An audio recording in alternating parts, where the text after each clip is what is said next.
Você já viu um negócio começar e pouco tempo depois esse negócio deixar de existir, falir, baixar as portas? Bom, fica aí que no vídeo de hoje a gente vai falar sobre os principais motivos que levam as empresas a falirem nos seus primeiros meses ou anos.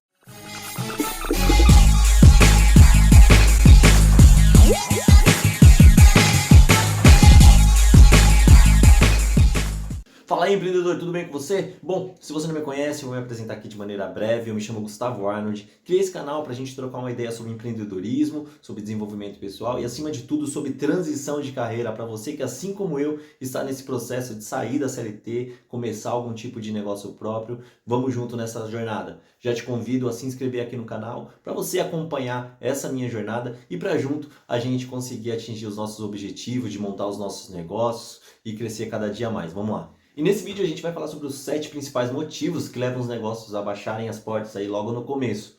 Saber dessas informações pode te livrar de muita dor de cabeça e de repente salvar o seu negócio que ainda nem existe ou que está no começo. Então vamos lá. E o primeiro motivo que leva os empreendedores a falirem ali logo nos primeiros meses ou anos de negócio é a falta de planejamento. Muitas vezes no impulso, de você sair do seu trabalho, já não aguenta mais o chefe, ou seja o trajeto, enfim, seja o que for que você não aguente mais o seu trabalho. Ou muitas vezes a pessoa vê alguém se dando bem na rede social, ou algum conhecido se dando bem em alguma determinada área, a pessoa também já sai fazendo. Só que o negócio sem planejamento é como se você fosse viajar sem saber para onde você vai, nem quanto de combustível tem no seu tanque de gasolina. Na empolgação, ela pode até te levar nos primeiros passos a abrir a porta do seu negócio, mas na hora do percalço, na hora que os primeiros perrengues acontecem, ela não se sustenta e aí quem arca com as consequências é você. Muita gente acha, fazer o planejamento ali, organizar na planilha e já tá tudo certo. Só que planejamento vai muito além de uma planilha bonita e bem feita. Você precisa responder algumas questões, por exemplo, quem é o meu cliente? Quem é o cliente que eu procuro? Qual o problema, qual dor dele eu vou resolver? Onde eu vou encontrar esses primeiros clientes? Quanto eu preciso vender para poder arcar com o custo operacional, com as minhas despesas como negócio e também para pagar o meu custo de vida se acaso eu não tiver uma reserva de emergência e não contar com salário nesses primeiros meses. Enfim, são diversas questões que a gente precisa responder, ter um planejamento bem feito para não se iludir, para não cair nessa armadilha de ter que fechar as portas também nos primeiros meses. E o segundo erro, a gente até já deu uma pincelada nele numa parte do primeiro erro, é não conhecer o cliente. Esse daí é um erro silencioso, mas muito comum. Muitas vezes a gente está tão focado no que vai vender, no produto, na ideia, mas a gente acaba esquecendo de quem vai comprar. E afinal, empreender é sobre entender e solucionar problemas de pessoas comuns, como eu e você. Se você não conhece o seu cliente, não conhece o que ele sente, o que ele precisa, o que ele já tentou e não funcionou para ele, muitas vezes você vai oferecer uma solução para um problema que ele nem tem. Nesses meus estudos aqui, sobre empreendedorismo, para poder me instruir e te passar essas informações, eu percebi que um erro muito comum que muitos empreendedores cometem é criar um produto que ele acha que é fantástico, que é sensacional ali na cabeça dele, mas que acaba não vendendo. E aí depois ele acha que o problema está no marketing, está na divulgação, está no ponto comercial, mas na verdade ele não conversou, não entendeu se o cliente realmente precisa disso, se o consumidor final realmente vê nesse produto algo tão inovador quanto está na cabeça dele. Então, antes de lançar qualquer ideia, o ideal é você fazer o básico, conversar ali com possíveis clientes, entender um pouco sobre as suas dores, sobre os seus desejos, ajustar o seu produto. De repente, você está indo por um caminho certo, a sua linha de raciocínio não está errada, mas de repente com um feedback daqui, outro dali, você acaba ajustando e deixando o seu produto na medida ideal de que o seu público vai precisar. Isso daí economiza tempo, dinheiro e frustração, porque você deixa de tentar adivinhar o que o seu cliente precisa e passa a construir o seu produto junto com o seu cliente. E assim não tem como dar errado. Ainda baseado em tudo que eu venho aprendendo, estudando aí nos últimos tempos, acredito que o que eu mais vi recorrência de erro que leva a empresa a falir é esse terceiro ponto, que é misturar as finanças pessoais com as finanças da empresa.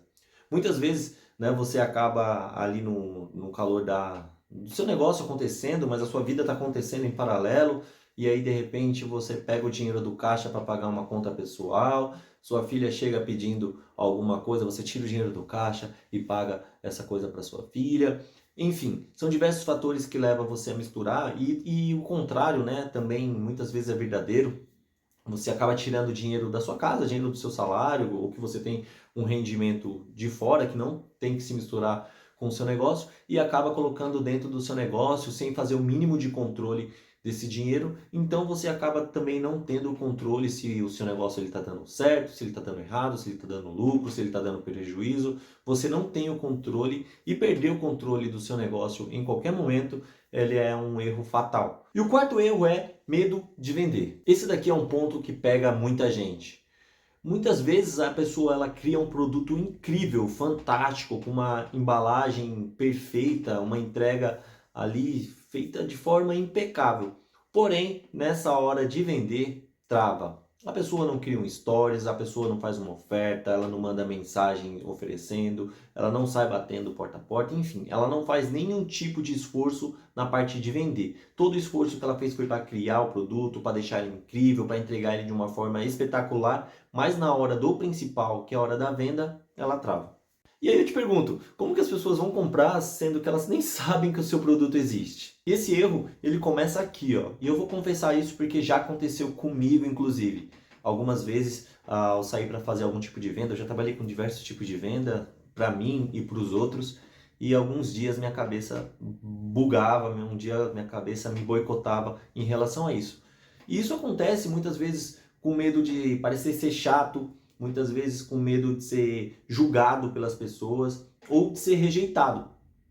Um dos principais medos que a gente tem, né, um dos principais bloqueios que a gente tem é o medo de ouvir não, de ser rejeitado pelas pessoas. Mas o fato é que se você acredita no produto que você está oferecendo, no serviço que você está prestando, que ele pode mudar a vida da pessoa de alguma forma, né, de algum jeito, independente da mudança que esse produto oferece. Se você vende, por exemplo, um doce na rua, você vai levar um sentimento bom, uma alegria, né? Porque o doce tem esse poder de mudar as nossas emoções. Então, independente do produto que você vende, se você acredita que esse produto realmente pode fazer algum tipo de transformação na vida da pessoa, oferece, porque realmente você pode mudar o dia ou a vida de uma pessoa através do seu produto.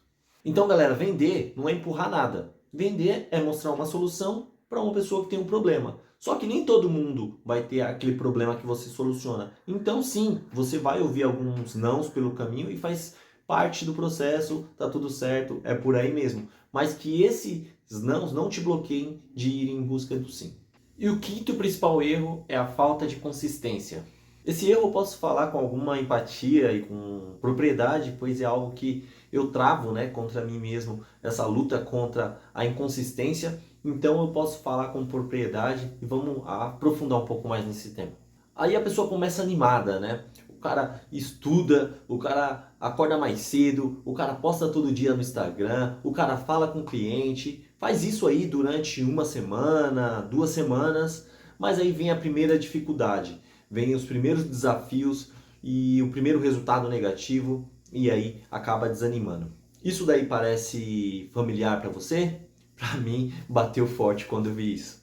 E a gente precisa entender que empreender não é uma corrida, um tiro rápido ali de 100 metros, é uma maratona. Então você não vai conseguir construir o seu negócio colocando toda a sua energia durante semanas, né? Você precisa implantar uma energia suficiente que você vai suportar meses, que você vai poder suportar anos, para poder sim, a partir daí, começar a ter algum resultado. Então a gente tem que fazer, mesmo quando a gente não está vendo o resultado aparente.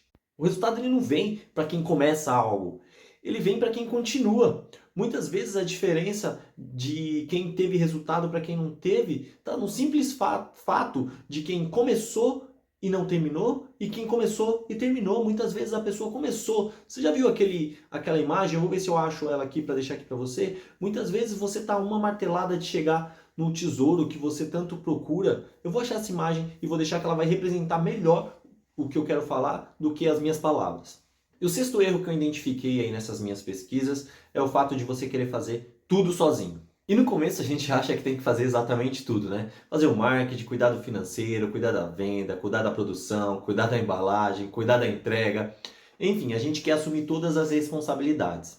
E eu entendo, muitas vezes a grana é curta, muitas vezes também há aquela desconfiança, aquela falta de confiança em que a pessoa vai fazer o seu serviço tão bem feito quanto você faria, então você tem aquela dificuldade para poder delegar essa função. Mas isso daí é uma ilusão, que muitas vezes vai te levar a um cansaço, a uma sobrecarga, muitas vezes isso vai levar você até a estagnação. Então você não precisa saber todas as etapas, dominar e fazer todas as etapas do seu negócio.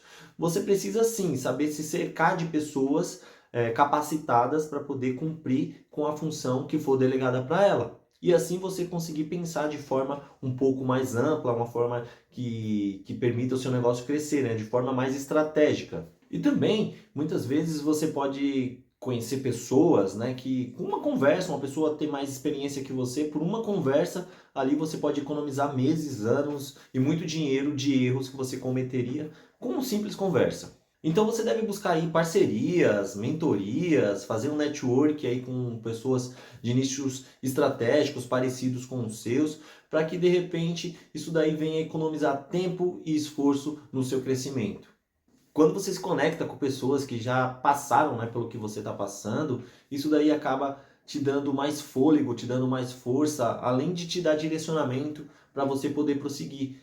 Ao ver essa pessoa que já passou tendo sucesso, o nível que ela conseguiu chegar, isso daí vai te inspirar a chegar lá também e confiar que você está dentro de um processo e que mais tarde o resultado vai vir inevitavelmente. É só você seguir o caminho e o direcionamento, né, que esse mentor, que esse seu amigo aí de um network vai te passar. Vamos lá para o sétimo e último erro aí que as pessoas cometem e que levam seus negócios a falir ali nos primeiros meses ou anos de negócio. O sétimo erro é o seguinte: ignorar o marketing e sua presença no digital. Hoje em dia, se você não aparece, você não existe. E não importa se o seu negócio é físico, local, se ele é artesanal, se ele é feito em casa, as pessoas vão te procurar no Google, no YouTube ou no Instagram. E se você não está lá, adivinha? Eles vão para o seu concorrente. Então não é mais opcional você ter uma presença digital. É fundamental se você quer sobreviver nessa selva que é ter negócio hoje em dia. Mas calma, não estou falando que você precisa de repente virar um influencer, né, uma Virgínia da vida, né, ou fazer dancinha, ou talvez um especialista em tráfego pago. Eu estou falando de você aparecer com verdade, sabe? Mostrar um pouco ali do seu bastidor, um pouco da sua rotina, mostrar como o seu produto ou o seu serviço ajuda de verdade o seu cliente. Porque, galera, é fato. Quem vê, lembra. E quem lembra, quando precisar, vai comprar de você. As pessoas, elas compram de quem elas conhecem, de quem elas confiam. E a melhor forma de gerar essa confiança hoje é estando presente na vida dessas pessoas. E que forma melhor de estar presente na vida de uma pessoa do que estar presente no celular dela? A pessoa te vê o tempo inteiro? Então, se você está esperando, sei lá, ficar pronto, né, preparado, mais desenvolto para começar a aparecer, deixa eu te dar um toque. Quanto mais você espera, mais invisível o seu negócio fica. E esses foram os 7 principais erros que os empreendedores cometem e que levam seus negócios à falência logo no começo. A missão do Viver Sem CLT é exatamente essa: trocar informações, trocar conhecimento. Então, se você já cometeu algum desses 7 erros, comenta aí nos comentários, deixa aí nos comentários o que você cometeu, como você fez para poder solucionar, se você já conseguiu solucionar. Enfim, vamos trocar experiências e fazer com que os nossos negócios venham a crescer cada vez mais. E se você está curtindo esse tipo de conteúdo, já se inscreve aí no canal, deixa o seu curtir também, para que o algoritmo entregue cada vez mais e faça esse canal crescer cada vez mais. E para você, um forte abraço, até o próximo vídeo. Tchau!